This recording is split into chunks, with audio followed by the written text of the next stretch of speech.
SLBC సొరంగంలో చిక్కుకున్న వాళ్లను రక్షించే ప్రయత్నాలు కొనసాగుతున్నాయి. సొరంగంలోకి చేరుకోవడానికి ర్యాట్ హోల్ మైనర్స్ ను కూడా రప్పించారు. నిన్న ఢిల్లీ నుంచి హైదరాబాద్ చేరుకున్న 6 ర్యాట్ హోల్ మైనర్స్ బృందం ఇవాళ ఎస్ఎల్బీసీ సొరంగం వద్దకు చేరుకుంటారు.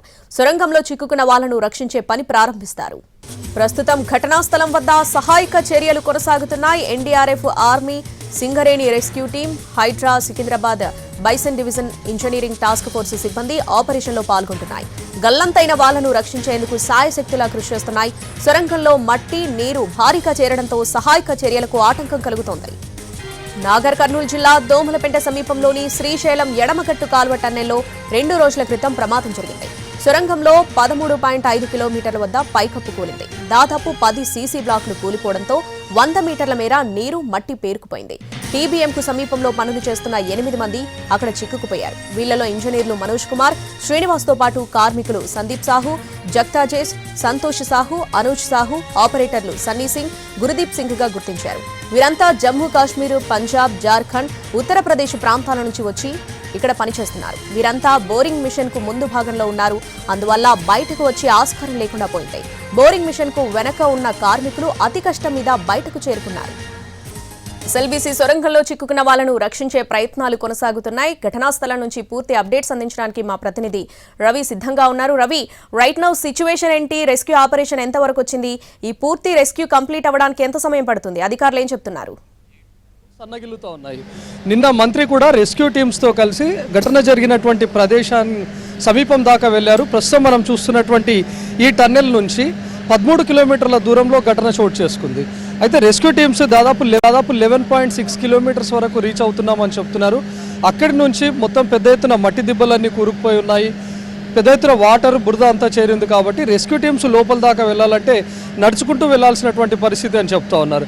అప్పటికే 2 కిలోమీటర్ల దాకా రెస్క్యూ టీమ్స్ వెళ్లేందుకు ప్రయత్నించారు. కానీ ఒక భారీ మిషన్, బోర్ మిషన్ అని చెప్తా ఉన్నారు, అది పడిపోయింది, అడ్డంగా పడిపోయింది. దాన్ని దాటుకొని వెళ్ళడానికి అత్యంత రిస్క్ చేయాల్సినటువంటి పరిస్థితి అని చెప్తా ఉన్నారు. రెస్క్యూ టీమ్స్ లోపలికి వెళ్ళాలన్నా కూడా కొద్ది దూరం వరకు మోకాళ్ళ లోతు నీరు, ఆ తర్వాత నడుం లోతు వరకు కూడా వాటర్ ఉందని చెప్తున్నారు.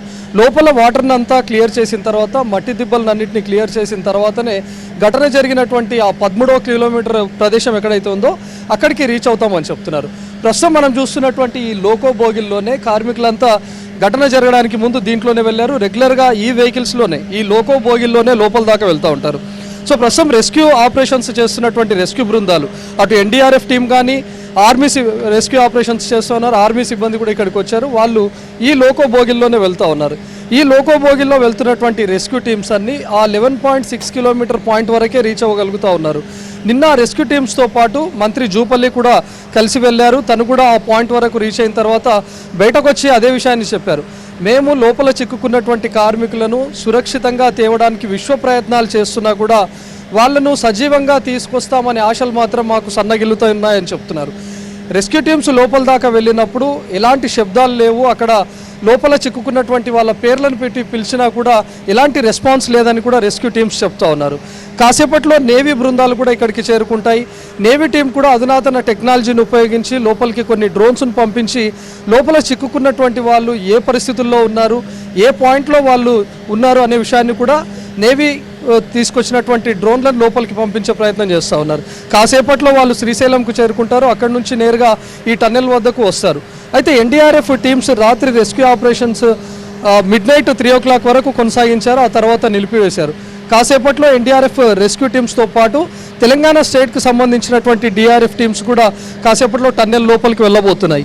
లోపల ఏదైనా వాటర్ క్లియర్ అయిందా, లేకపోతే మట్టి కానీ ఆ వాటర్ అదే పరిస్థితుల్లో ఉందా, బురద అదే స్థాయిలో ఉందా అనే విషయాన్ని కూడా రెస్క్యూ టీమ్స్ ఇప్పుడు గుర్తించేందుకు వెళ్తూ ఉన్నారు. ప్రస్తుతం మనం చూస్తున్నటువంటి ఈ టన్నెల్ నుంచి దాదాపు లోపల దాకా వెళ్తే ఒక 11.6 కిలోమీటర్గా వాళ్ళు ఏదైతే చెప్తున్నారో అక్కడి వరకే రీచ్ అవ్వగలుగుతూ ఉన్నారు. ఒక భారీ మెషిన్ మాత్రం అడ్డంగా పడిపోయింది. అది ఒక 800 మీటర్ల వరకు వాటర్ ఉధృతికి ముందు భాగం వరకు కొట్టుకొచ్చిందని చెప్తా ఉన్నారు. అంటే అంత పెద్ద భారీ మెషిన్ కూడా ఒక 800 మీటర్స్ వరకు కొట్టుకొచ్చిందంటే లోపల వాటర్ ఉధృతి ఏ స్థాయిలో ఉందో అర్థమవుతుంది. అంటే రెస్క్యూ టీమ్స్ లోపల దాకా కూడా వెళ్ళలేనటువంటి పరిస్థితుల్లో ఉన్నారు. సో కాసేపట్లో ఎన్డీఆర్ఎఫ్ టీమ్స్ వెళ్ళి వచ్చిన తర్వాత రెస్క్యూ ఆపరేషన్స్ ఈరోజు కొనసాగించవచ్చా, లేకపోతే నేవీ టీమ్స్ ఇక్కడికి చేరుకున్న తర్వాతనే నేవీ వాళ్ళు ఏం చెప్తారు? ఇప్పటిదాకా జరిగినటువంటి పరిస్థితులన్నిటిపైన కూడా నేవీ టీమ్స్ ఇక్కడికి వచ్చిన తర్వాత వాళ్ళు ఎన్డీఆర్ఎఫ్ టీమ్ అదేవిధంగా ఆర్మీ టీమ్స్ని కలిసి తెలుసుకునే అవకాశం ఉంది. ఇప్పటివరకు ఏ విధమైనటువంటి రెస్క్యూ ఆపరేషన్ నిర్వహించారు, లోపల ఆల్రెడీ వెళ్ళినటువంటి రెస్క్యూ టీమ్స్ కొన్ని వీడియోస్ను అదేవిధంగా ఫోటోగ్రాఫ్స్ను కూడా తీసింది. సో వాటిని బేస్ చేసుకొని నేవీ ఇప్పుడు కొత్త ప్రయత్నాలు ఏమైనా చేయబోతుందా అనేది చూడాల్సి ఉంది. సో ఘటన జరిగి దాదాపు ఇప్పటికీ 42 గంటలు కావస్తుంది. 42 గంటల నుంచి కనీసం వాళ్ళ ప్రమాదం ఏ స్పాట్లో జరిగింది ఎగ్జాక్ట్గా అనేది కూడా చెప్పలేకపోతున్నారు. ఎవరైతే కార్మికులు ఆ రోజు పని కోసం వెళ్ళి రిటర్న్ వచ్చారో, ప్రమాదం నుంచి తప్పించుకొని వచ్చారో, వాళ్ళు చెప్తున్నటువంటి ప్రకారం ఇక్కడ నుంచి 14 కిలోమీటర్స్ ఉందని మాత్రమే చెప్తూ ఉన్నారు. కానీ ఎగ్జాక్ట్గా ఆ కార్మికులు ఏ ప్రాంతంలో చిక్కుకొని పోయారు అనేది మాత్రం తెలియాల్సి ఉంది. ఇప్పటికే విశ్వ ప్రయత్నాలు చేశారు. లోపల ఉన్నటువంటి వాళ్ళు సురక్షితంగా ఉండేందుకు బయట నుంచి ఆక్సిజన్ను లోపల దాకా పంపించారు. ఫస్ట్ 24 అవర్స్ వరకు కూడా ఎలాంటి విద్యుత్ కూడా లేదు. సో విద్యుత్ను కూడా పునరుద్ధరించారు.